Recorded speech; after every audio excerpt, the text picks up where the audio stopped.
వయసులో ఫాస్ట్ ఉంటుంది వాళ్ళ వయసు, ఆలోచించే శక్తి కూడా కలుగు వేరేలా ఉంటుంది. మెచ్యూరి మైండ్ కాదు, వాళ్ళని ఇబ్బంది పెట్టే రైట్స్ మనకు లేవు.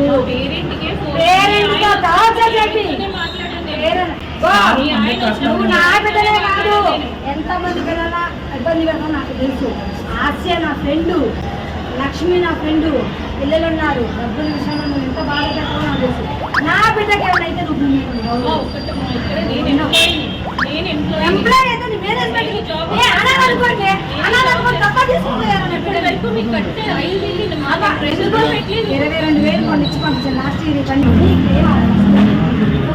అవును నేచర్లో నీకు స్కూల్లో ఉన్న బట్టికే నీకు రెస్పాన్స్. నేచర్ మా ఆయనకి నీ బాబు మొత్తం నాశనం.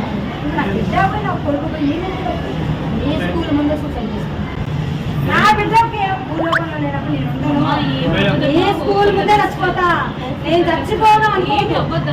ఈ స్కూల్ ముందే అనుకుంటా చచ్చిపోతా. ఎందుకు తెలుసా ఆ పిల్లల్ని చేసిన ఫీజు కట్టకపోతే పేరెంట్స్ని ఇబ్బంది పెట్టాను. నేను ఏం చేసినాను, అందరి ముందు నన్ను ఇన్సల్ట్ చేసిందని స్కూల్ కాడ నుంచి ఏడ్చుకుంటూ వచ్చింది. మా ఇంట్లో పని ఉంటుంది, పూలమ్మ అని ఉంటుంది. పూలమ్మకు కూడా చెప్పింది. పూలమ్మ ప్రిన్సిపల్ మేడం నన్ను చాలా టచ్. నేను నైటీ మీదనే ఉన్నా. వెళ్దాం పా ప్రిన్సిపల్ కాడికి, నేను మాట్లాడతాను. ఆమెకు ఎవరిచ్చారు మిమ్మల్ని తిట్టే రెస్ట్ ఫీజుల గురించి నేను చెప్తాను.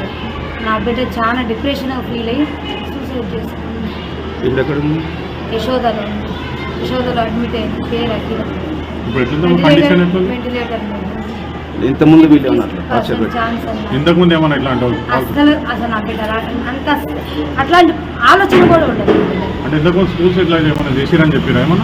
నాకేం వీళ్ళు ఇబ్బంది పెడతారు, ప్రిన్సిపల్ మేడం ఇబ్బంది పెట్టిందని చెప్పింది. 3 రోజుల నుంచి ఏడ్చింది, రోజు ఏడ్చింది. అక్కడంటే కూడా మా ఫ్రెండ్స్ ముందు ప్రిన్సిపల్ మేడం నువ్వు తింటే మా ఫ్రెండ్స్ ముందు బరువు పోయినట్టు అనిపించింది.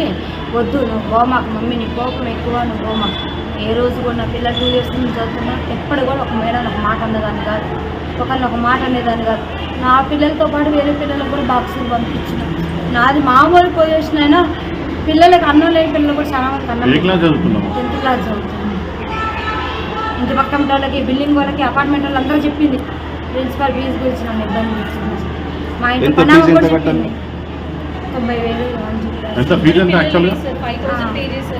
90,000 ఇవి కట్టాలన్నారు. లాస్ట్ ఇయర్ కొంచెం పెండింగ్ ముందు మొత్తం కలిసి మనం 22,000 ఇచ్చిన. అయితే ఇంగ్లీష్లో తక్కువ మార్కులు వచ్చిందని లాస్ట్ 1 month 2 months క్రితం బాబుని టార్చర్ చేశాను. బాబు డిప్రెషన్లోకి వెళ్ళిపోయింది. వీళ్ళ వల్ల బాబుకి ఇప్పుడు దగ్గర 1 lakh వరకు ట్రీట్మెంట్ అయింది. నా దగ్గర అన్ని రిపోర్ట్స్ ఉన్నాయి, అన్ని ఫైల్స్ ఉన్నాయి. నేను బంజారా హిల్స్ సైకాలజిస్ట్ ఆశా హాస్పిటల్లో చూపిస్తున్నా, డాక్టర్ చైతన్య దగ్గర చూపిస్తున్నాను. ఓన్లీ బాబుకి 35 40 వచ్చిన ఇంగ్లీష్ మార్కులని ప్రిజర్వ్ చేస్తారు. బాబు 7th క్లాస్. అయితే 1000 కట్టాల్సిన ఫీజు బాబు ట్రీట్మెంట్ అన్నా. ఆల్రెడీ బాగా సార్ కూడా చెప్పిన బాబుకి అబ్నార్మల్ ఉంది, బాబు కండిషన్ ట్రీట్మెంట్ నడుస్తుంది, బాబుకి హెల్త్ బాగాలేదు కానీ ఆ డబ్బులు అటు యూజ్ చేస్తున్నా. లోన్ పెట్టిన, లోన్ రాగానే ఒకేసారి ఎట్ ఏ టైం నేను ఎంత ఫీజు ఉంటే అంత క్లియర్ చేస్తాను కూడా మా సార్ చెప్పింది. బాబు కూడా బాగాలేదు. బాబు కూడా మన మధ్యసింకం పోయింది స్కూల్లో. టార్చర్ పిల్లల్ని ఏం ఫెయిల్ అయితే మనం రాసుకోకూడదు సార్. ఇయర్ లాస్ అయితే నెక్స్ట్ ఇయర్ చదువుకోకూడదు. ఎందుకు పిల్లలు లేనప్పుడు చదువు ఎందుకు? పిల్లలు బతుకుండి పిల్లలు బాగుంటే కండి చదువు కావాలి. పిల్లలు సూసైడ్ చేసుకొని చచ్చిపోయినాక చదువులు ఏమిస్తారు? చదువులు అంటే మాలాంటి వాళ్ళకి కడుపుకోదు మిగల్చడానికి ఇలాంటి పెద్ద పెద్ద స్కూళ్ళు పెట్టేది.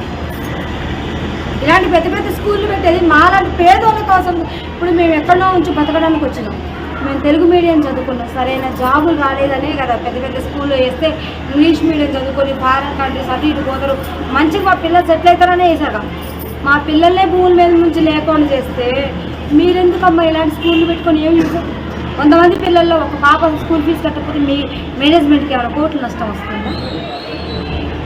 కరోనాలో పేరెంట్స్ చచ్చిపోతున్నారు కదా, దత్త తీసుకొని చదివించిన స్కూల్స్ లేవా? ఒక పిల్ల 100 మంది పిల్లలు ఒక పిల్ల కట్టకపోతే మీకు కోట్లు నష్టం వచ్చిందా?